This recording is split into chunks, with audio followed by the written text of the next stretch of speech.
Hoy nos corresponde hablar acerca de los dones ministeriales. El martes pasado hablamos de los dones espirituales.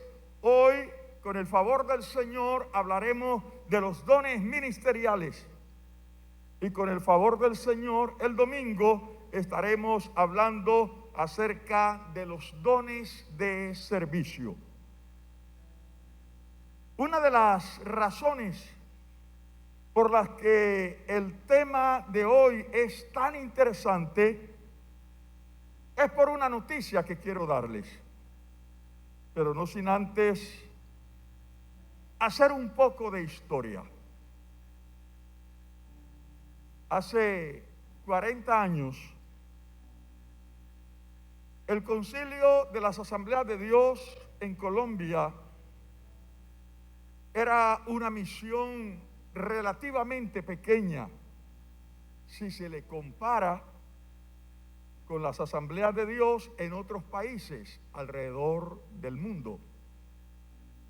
Muchos saben que las Asambleas de Dios es la iglesia con mayor crecimiento en todo el mundo y que tiene sede en más de 200 países, eso es decir, en el mundo entero. Pero en Colombia, su crecimiento había sido muy lento.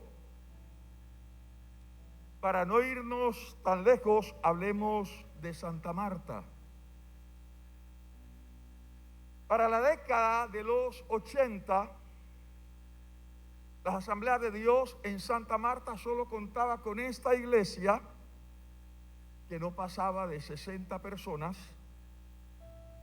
y la iglesia del barrio Primero de Mayo, el Señor me había permitido fundar unos 2 años y algo atrás.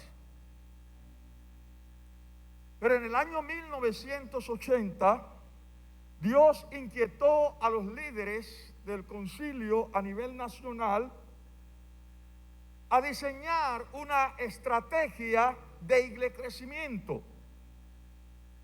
A dicho proyecto se le denominó la década de la cosecha. Y la década de la cosecha comenzó con una gran cruzada evangelística que se realizó en todo el país. A esa cruzada se le dio por nombre Invasión 80.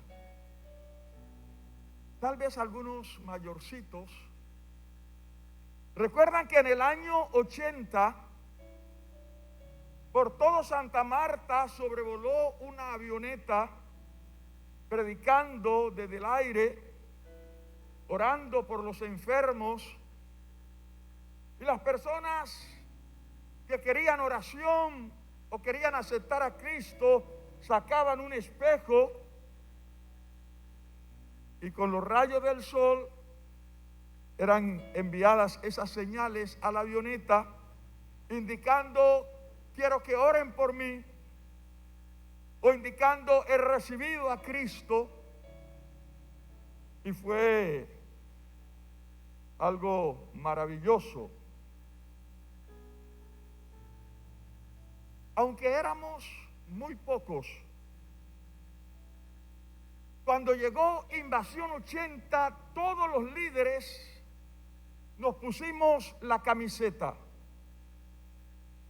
Recuerdo que a las 10 de la noche estábamos todos citados aquí para salir a pegar afiches alusivos a esa campaña Invasión 80, a pintar murales, y regresábamos 3 o 4 de la mañana. Recuerdo que un día eran como las 3 de la madrugada y mientras pintábamos un mural por los lados del mercado, por poco nos mata la policía. La década de los 80 fue tal vez la época más difícil de orden público en la ciudad de Santa Marta. Estaba en su apogeo la bonanza marimbera y tuvieron que traer una policía especializada a la ciudad de Santa Marta. Yo no sé si los mayorcitos recuerdan a los Diablos Azules, porque ellos vestían de azul y andaban al estilo Robocop. Unos miraban para allá, los otros para acá, los otros así, andaban así. Y esa policía se trajo para hacer frente a las mafias. Aquí en este lugar, al frente de la iglesia que quedaba en este pedazo, y creo que llegaba hasta por aquí más o menos, exactamente por aquí. Ellos venían a arreglar cuentas allí y las paredes eran de bloque. Y entonces al día siguiente uno veía los agujeros de las balas que cruzaban por aquí. Y por aquí quedaba la plataforma, por la tarima, y había una pila bautismal. Y a mí me tocó que meter la cama ahí en la pila bautismal, y ese era mi búnker, porque las balas cruzaban por todos lados, por aquí. Y ese día que estábamos haciendo el mural, de pronto yo veo que los policías así agachados con las metralletas y nos tienen rodeados. Y yo los alcancé a ver, los otros muchachos no, y les dije, nadie se mueva. Afortunadamente en ese tiempo la gente era obediente. Nadie preguntó nada, simplemente escucharon la voz, nadie se mueva. Y de pronto nos cayó la policía, quietos ahí. Con que del M-19. No, que mire, cállese. Nos requisaron y nos encontraron una cantidad de afiches que decían Invasión 80. ¿Quiere más pruebas? Porque en ese tiempo estaban de moda las invasiones en Santa Marta. Y a mí me tenían fichado porque en una bicicleta yo le daba vuelta a toda Santa Marta perifoneando, anunciando la campaña, y estaban invadiendo lo que hoy es el barrio El Pando, y yo me metía por todas esas invasiones. Entonces, como yo hablaba de Invasión 80, entonces se relacionó mi mensaje con las invasiones. Entonces supuestamente yo era el promotor de las invasiones. Y hasta preso estuve por eso, por ser promotor de las invasiones. Pero contra viento y marea hicimos la cruzada. Habíamos sacado permiso y estábamos armando la tarima, y ahí se me vino la policía. Móntese. Pero ¿por qué si yo tengo permiso? Móntese. Y bueno, pero Dios es fiel. Dios es más que fiel.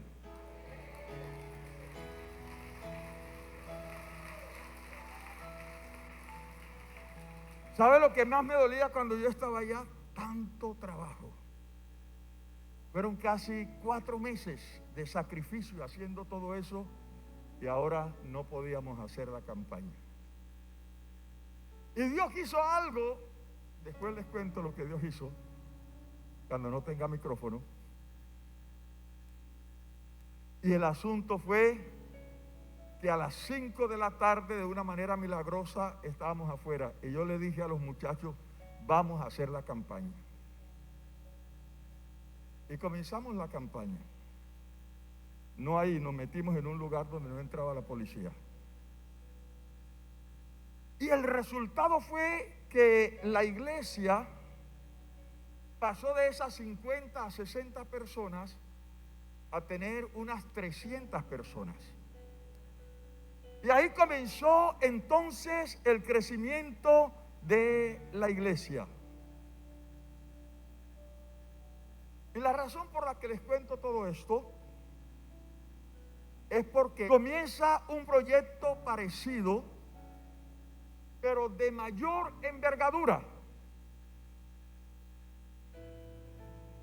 Porque será un esfuerzo a nivel mundial. Las asambleas de Dios en los 5 continentes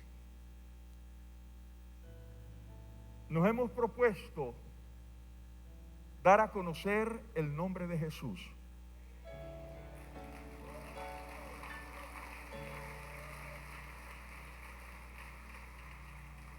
A ese proyecto se le conoce como MM33. ¿A cuánto equivale una M en números romanos? 1000 más 1000 más 33. Año 2033. Nuestra meta es, a nivel del mundo, tener 1 millón de iglesias. ¿Cuántos pueden aplaudir el nombre del Señor? Y que por lo menos haya 100 millones de miembros. Algunos pesimistas dicen 1 millón de iglesias. Con la década de la cosecha, que las iglesias, decía, en Colombia eran relativamente pocas, con pocos miembros, pero esos miembros se empoderaron y dijeron: con la ayuda de Dios lo vamos a lograr.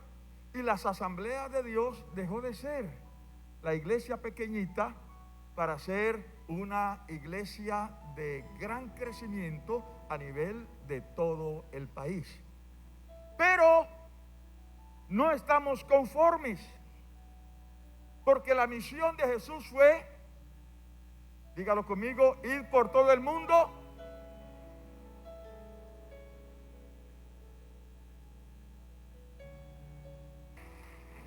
Esos creyentes como la hermana Sótida, Juan Zúñiga, y no quiero mencionar nombres porque no quiero que se me escape alguno, pero que fueron gente linda. Se metieron en el corazón la visión y lograron que la iglesia se desarrollara. Pues ahora ellos no están. Ahora los protagonistas serán Dios y cada uno de ustedes. Ustedes son los protagonistas de esta nueva historia. La meta es que en todos los municipios, nosotros vamos a responder por el Magdalena, en todos los municipios del Magdalena para el año 2033 hayamos plantado iglesia. ¿Ustedes creen que es posible? ¿Creen que es posible? Pero para ello se requiere lo que utilizó la iglesia primitiva cuando el Señor les dio ese mandato: ir por todo el mundo y predicar el evangelio a toda criatura. Ellos lograron impactar el mundo conocido de ese entonces y tenían menos recursos que nosotros, porque no tenían internet, no tenían teléfono, no tenían aviones, no tenían carros. Y para no irnos tan lejos, cuando Invasión 80, aquí en la iglesia no había un solo hermano que tuviera carro. El último modelo se llamaba bicicleta. Y yo tenía una monareta. Algunos ni saben qué es monareta. Era una bicicletica pequeña, pero qué bendición. Y un día haciendo una visita en el Pocihueca se la robaron. Yo estaba en el 7º piso orando por alguien, y cuando bajé la había dejado con candado pero Dios es fiel. Al día siguiente alguien me regaló para que comprara una moto. Gloria a Dios, porque se robaron la bicicleta. Así que, mis amados, ahorita nos corresponde a nosotros. ¿Qué necesitamos para lograr esa meta? Los dones espirituales fueron la clave para la iglesia primitiva, pero también los dones ministeriales y los dones de servicio. Ya vimos en qué consisten los dones espirituales, hoy veremos en qué consisten los dones ministeriales y el domingo estaremos viendo los dones de servicio. Por eso esté muy atento. El pastor Jonathan y el pastor Jesús Riasco son los encargados de decirnos en qué consiste. Y luego vamos a orar, porque usted tiene que ser empoderado. Usted necesita que uno de estos dones ministeriales esté en usted, porque para lograr esta meta se va a requerir de muchos ministros, de gente que esté dispuesta a ir, de gente que esté dispuesta a dejar la comodidad, de que nos organicemos en equipos y vayamos a evangelizar a un pueblo, a una ciudad, que vayamos en caravana como lo hicimos con Barranquilla, con Cartagena, y ahí está la iglesia, con Santana, con Orihueca, con otros lugares. Eso tiene que regresar. Y usted y yo, ungidos por el poder del Espíritu Santo, seremos la clave. Dios les bendiga.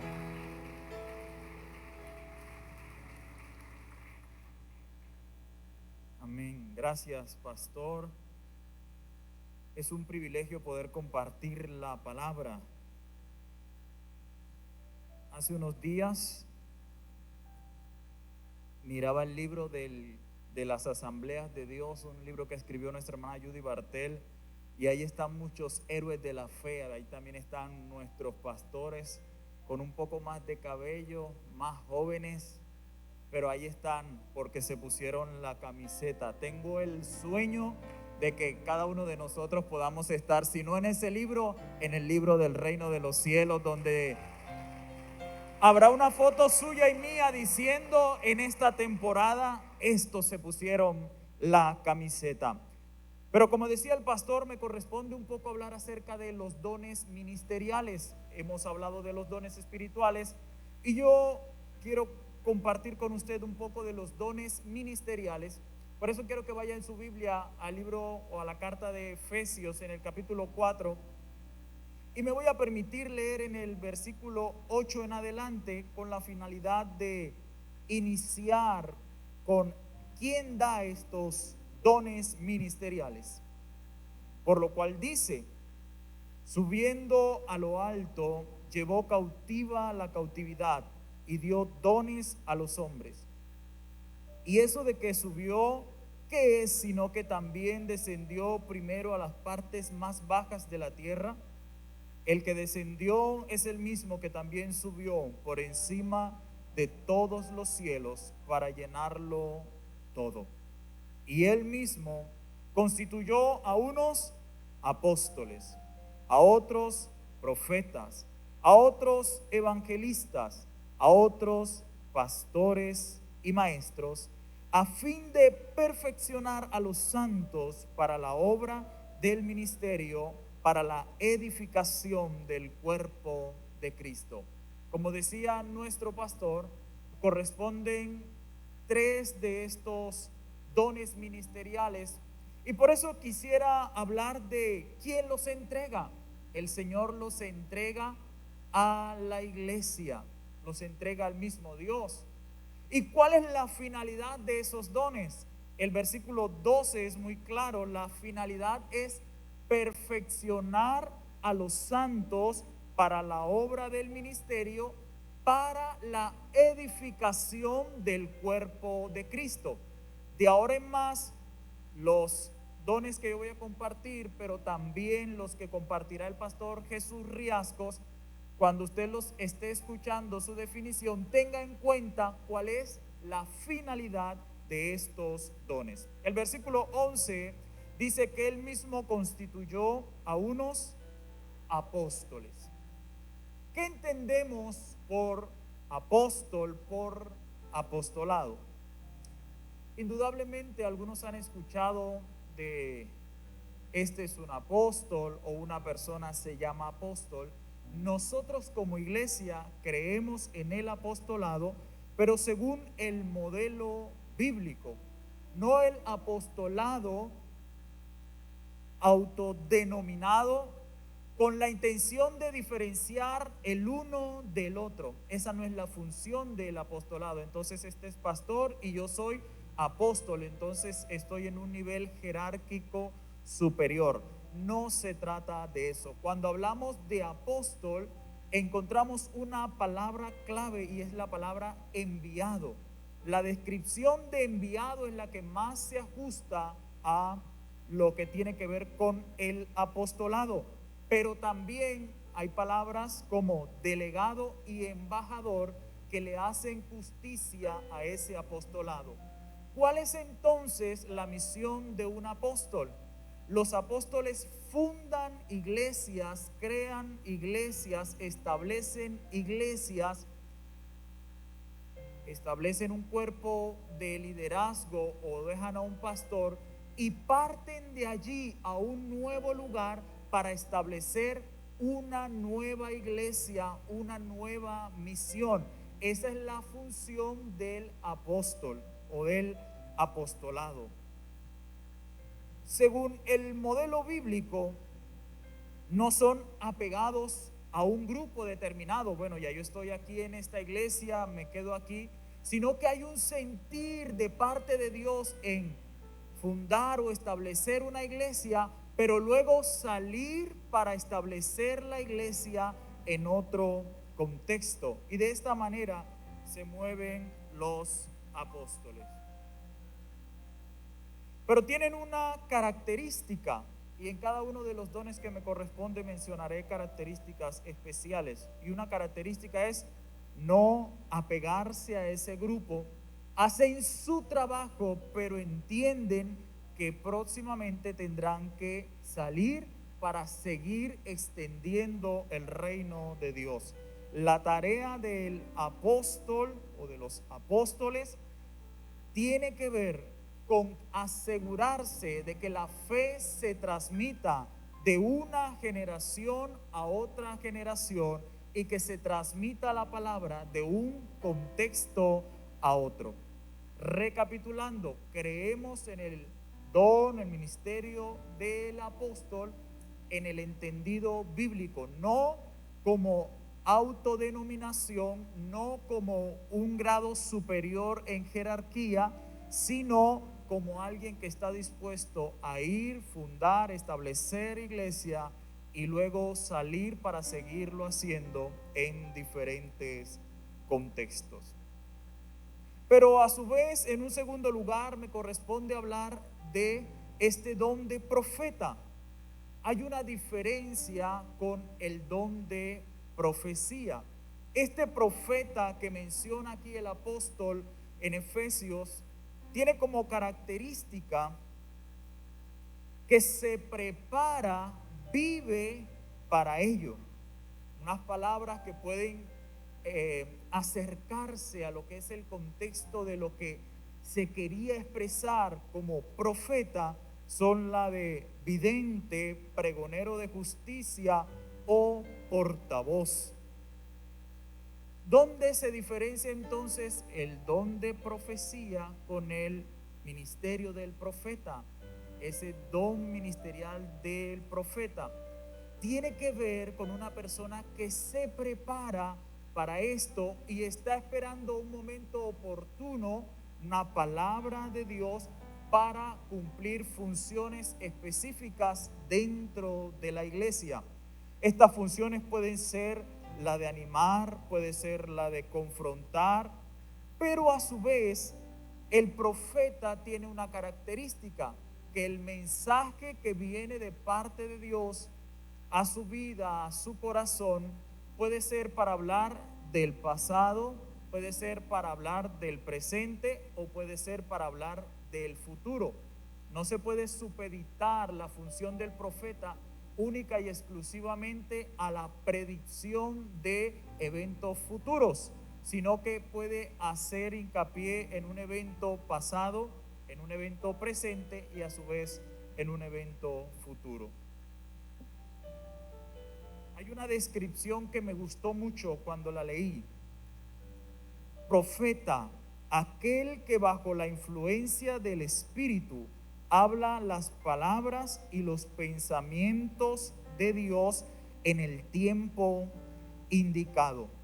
El profeta prioriza, en este don ministerial del profeta, prioriza escuchar la voz de Dios en atención a las necesidades de la iglesia. Recuerde cuál es el eje rector de todos estos dones ministeriales. Dijimos cuál es la finalidad: perfeccionar a la iglesia, el cuerpo de Cristo. Pero a su vez, yo sé que este don de profeta, y es necesario decirlo, en algún momento fue tenido un poquito de lejos, en virtud de que hubo algunos malos usos de este ministerio profético. Pero lo cierto es que el ministerio profético, como los otros dones ministeriales que estamos mencionando, siguen estando vigentes para nuestro tiempo. Sí hay profeta y oramos al Señor conforme a lo que dice la Biblia, que no falte en nuestra casa profeta que declare las palabras del Altísimo en favor de su iglesia. Sigue existiendo profetas de Dios. ¿Qué caracteriza a un profeta? La característica primaria de un profeta es que la palabra que da es una palabra que está en consonancia con la Biblia, y si refiere a eventos futuros, esta se cumple. Esta se cumple. Y quiero irme rápidamente al ministerio del evangelista. Palabras que hacen más justicia: aquel que lleva las buenas nuevas de salvación. Cuando hablamos de el evangelista, estamos hablando de una persona que recibe este don ministerial, que tiene la facilidad de compartir el evangelio de Jesucristo con otras personas.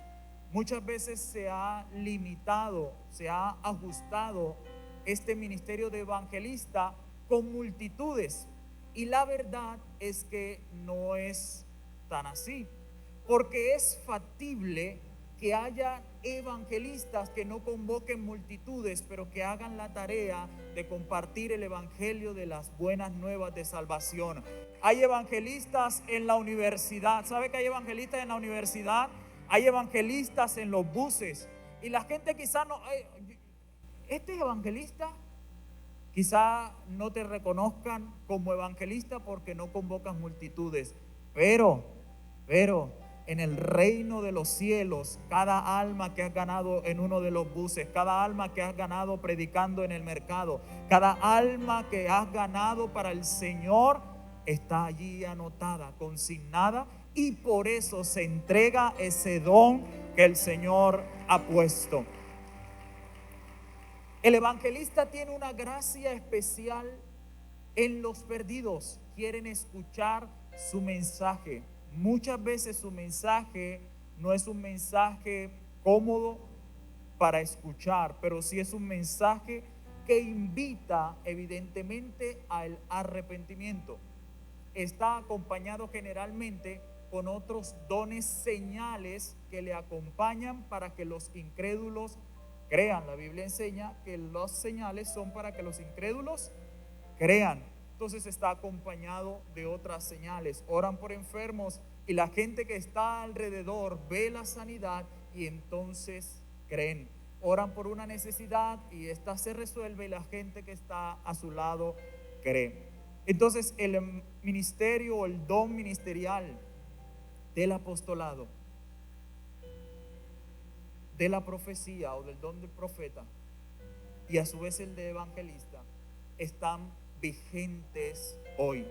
Lo que el pastor nos hablaba del MM33 me emociona mucho, porque recuerde que celebramos es que hace 2000 años, ahora ya nuestro Señor resucitó.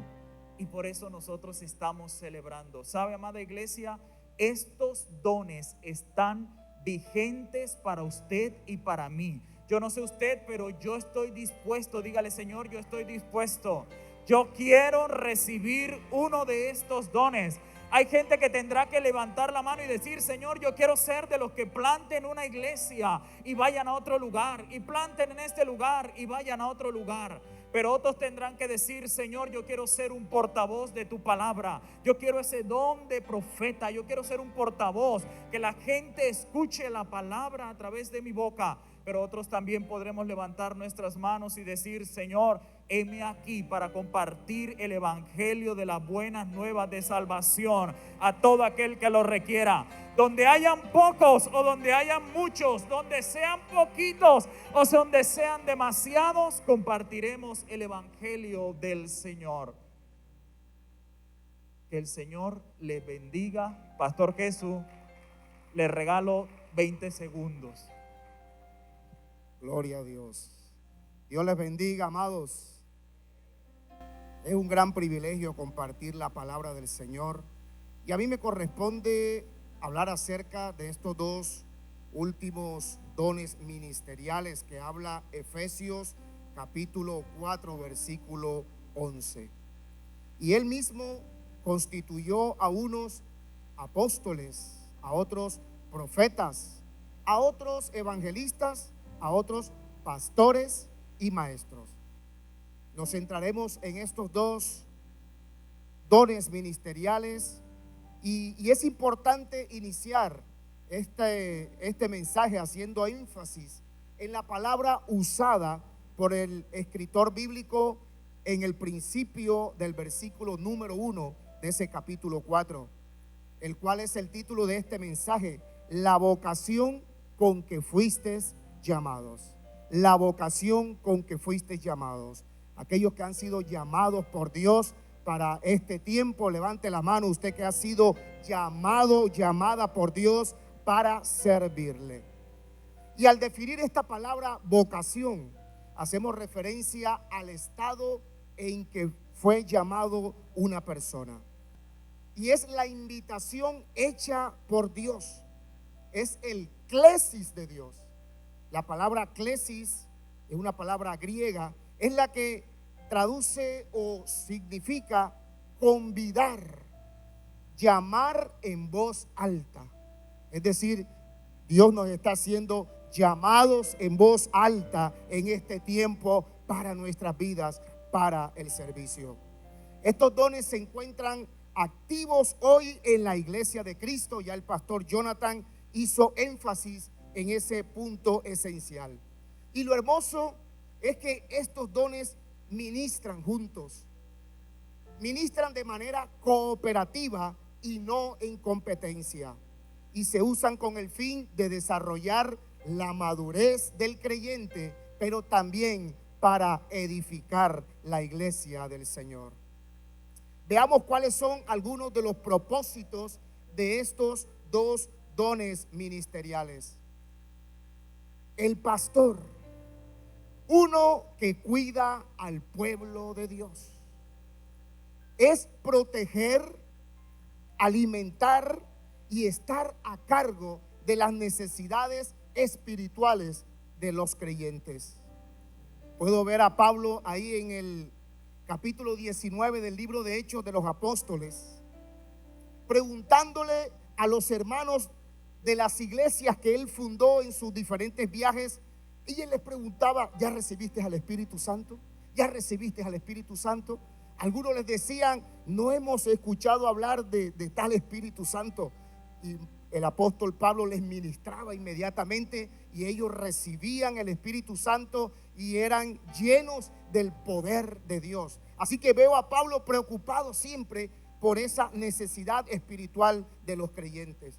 El pastor sirve como supervisor espiritual. Y puedo ver a Pablo nuevamente y a Bernabé, diciéndole que fueran a las iglesias para ver cómo estaban los hermanos, para ver cómo se conducían ellos en la palabra del Señor, ahí en Hechos 15:36. El pastor cuida las almas, modela el cristianismo a sus ovejas. Es necesario que el pastor primero haga lo que manda hacer a sus ovejas. Demuestran gran paciencia al tratar con problemas de otros. Y eso es necesario, algo necesario que debe haber en el corazón del pastor, demostrar esa paciencia para tratar con los problemas de esas otras personas. Y posee una gran habilidad de decir la verdad de manera contundente, pero con amor. Y esa es una habilidad grandiosa que Dios le ha dado al corazón del pastor. Capaces de invertir a largo plazo en el bienestar espiritual de los creyentes.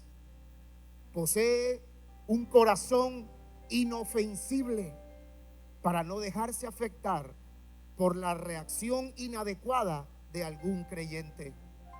Y puedo ver al apóstol Pedro ahora ahí en Hechos capítulo 11, cuando aquel grupo de la circuncisión le reclamaba al apóstol que por qué andaba con los incircuncisos. Y el apóstol, con un corazón tranquilo, a pesar de que anteriormente no era su característica y su personalidad, pero ahora con ese corazón tranquilo, lleno de paciencia y de amor, les da los argumentos a ese grupo de personas del por qué él le estaba predicando a los incircuncisos. Así que debe poseer ese corazón inofensible, una característica esencial y necesaria al corazón del pastor. Y podemos ver ahora este otro de los dones ministeriales, que es el de maestro. Uno que enseña e ilumina al pueblo de Dios en doctrina y estilo de vida. En doctrina y estilo de vida. Gran labor del maestro. Y el maestro no solo enseña, sino que fundamenta su enseñanza en la persona de Jesucristo. Así que no es solamente enseñar, sino enseñar que el fundamento primordial se llama nuestro Señor Jesucristo. Ahí, como lo dice la primera carta a los Corintios capítulo 3, versículo 11, porque nadie puede poner otro fundamento que el que está puesto, el cual es Jesucristo. Y otra de los propósitos de este don ministerial es explicar e iluminar, educar a otros para entender y aplicar la verdad bíblica. Disfrutan leer y estudiar la palabra de Dios. El maestro debe disfrutar y leer la palabra del Señor, porque la enseñanza falsa aparece debido a que el maestro deja de estudiar y deja de prepararse apropiadamente. Ahí vemos en Marcos capítulo 1, versículo 21 al 22, el por qué la gente se sorprendía de la manera de enseñar del Señor Jesucristo. Y ahí el versículo bíblico dice: se admiraban de su doctrina porque les enseñaba como quien tiene autoridad y no como los escribas. Por lo tanto, el maestro debe tener la autoridad de la palabra, la autoridad dada por Dios para enseñar. Y tener la habilidad de exponer la verdad de manera sencilla. Les entusiasma enseñar las escrituras a otros. No es una carga. El maestro tiene ese deseo, ese anhelo de enseñar la palabra a otras personas. Y posee la habilidad de hacer clara y simple la palabra de Dios a la gente de cualquier nivel de madurez o de cualquier nivel de educación. Y tiene una gran habilidad espiritual. Hay personas que tienen una habilidad natural o una inclinación o un entrenamiento por la enseñanza. Mas sin embargo, esto no significa necesariamente que sea llamado al oficio o al cargo espiritual del maestro, ya que el maestro eclesiástico debe ser un llamado que Dios le hace a esta persona, un llamado especial. Por lo tanto, el maestro reconoce que su capacidad proviene de Dios. No es una capacidad innata, no es una capacidad propia, sino que reconoce y debe estar seguro que lo que él hace lo recibe de Dios. El maestro sabe y está seguro que su habilidad proviene de Dios, porque 2 de Corintios 3:5 dice que nuestra capacidad no es de nosotros, sino que es de Dios. Así que podemos preguntarnos hoy, ¿cómo puedes saber tú que estás siendo llamado por Dios para ejercer estos dones? Cuando eres llamado o eres llamada para el ministerio, aunque haya muchas dudas en tu corazón y aunque haya muchos impedimentos, muchas dificultades, dentro de ti habrá un impulso, un gran impulso que no podrás soportar. Como lo dijo Jeremías capítulo 20 versículo 9, no me acordaré más de él, ni hablaré más en su nombre.